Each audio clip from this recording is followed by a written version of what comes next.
जेठानी जी, अरे जेठानी जी, मैं तो आपको ये साड़ी दिखाने आई थी। ये साड़ी बताओ कैसी लग रही है।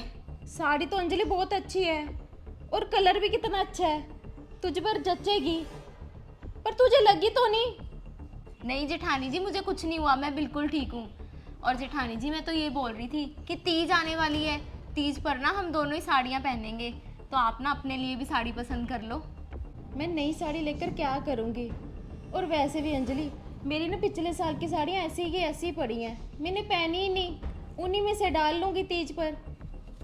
अरे जेठानी जी, मैं ना सब समझ रही हूँ। अभी जेठ जी की जॉब नहीं लग रही ना, आप इसीलिए मना कर रहे हो साड़ी लेने से। नहीं अंजलि, ऐसी कोई बात नहीं है। क्यों नहीं है जेठानी जी? अगर आज आपके ऊपर कोई बुरा वक्त है, तो अगर अब हम आपका साथ देंगे, भगवान ना करे हमारे ऊपर कभी कोई बुरा वक्त आया, तब आप भी तो हमारा साथ दोगे ना। तो मैं इसलिए बोल रही हूँ जेठानी जी, आप ना चिंता छोड़ दो बिल्कुल। और आप ना सिर्फ ये साड़ी पसंद करो कि कौन सी लेनी है आपने, और मैं जल्दी से हमारी दोनों की साड़ियाँ ऑर्डर करूँ। मैं तो सोच रही थी कि तीज पर ना हम दोनों एक जैसे कलर की साड़ियाँ पहने। हाँ अंजलि, बात तो बिल्कुल सही कह रही है तू। तू ऐसे कर, तू अपने जैसी साड़ी ना मेरे लिए भी ऑर्डर कर दे। हम तीज पर ना सेम साड़ी पहनेंगे। ठीक है, चलो देखो फिर। ये ठीक है ना, सेम दोनों की ग्रीन ग्रीन। हाँ अंजलि, तू कर दे ऑर्डर। इस बार ना राशन हमने डालना है, हमारी बारी है जी। अरे ज्योति, हम कहाँ से लाएंगे राशन? 3 महीने से मैं कितने इंटरव्यू दे चुका हूँ, जॉब लगने का नाम ही नहीं ले रही। अरे जितनी मेरी सेविंग थी सारी की सारी जा चुकी है, कभी राशन लाने में, कभी घर का बिजली का बिल।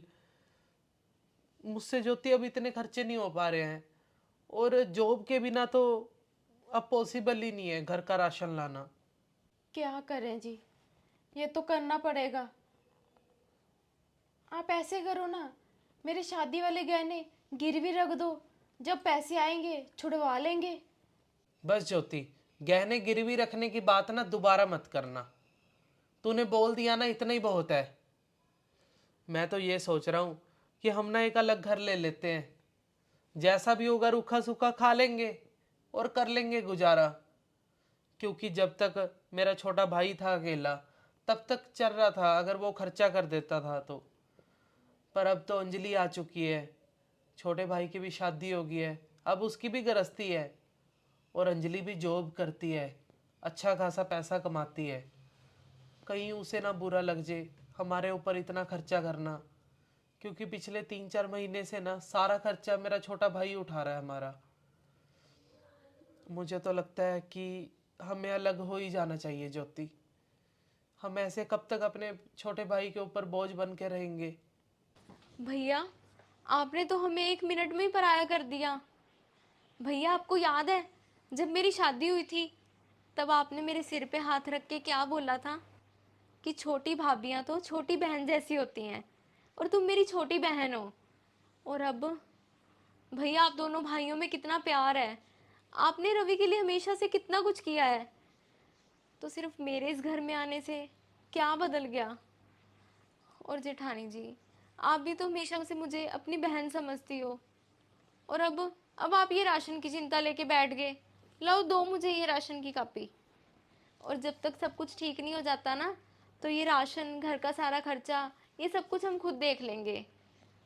और हम सब एक परिवार हैं, और मुसीबत के समय अगर परिवार नहीं एक दूसरे के साथ खड़ा होगा, तो और कौन होगा? हाँ अंजलि, तो बिल्कुल ठीक कह रही है। हम एक परिवार हैं, और परिवार में होते हुए चिंता करने की कोई ज़रूरत नहीं है।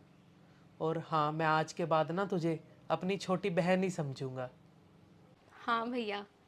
और भैया, आप चिंता मत करो, जॉब भी आपकी जल्दी लग जाएगी।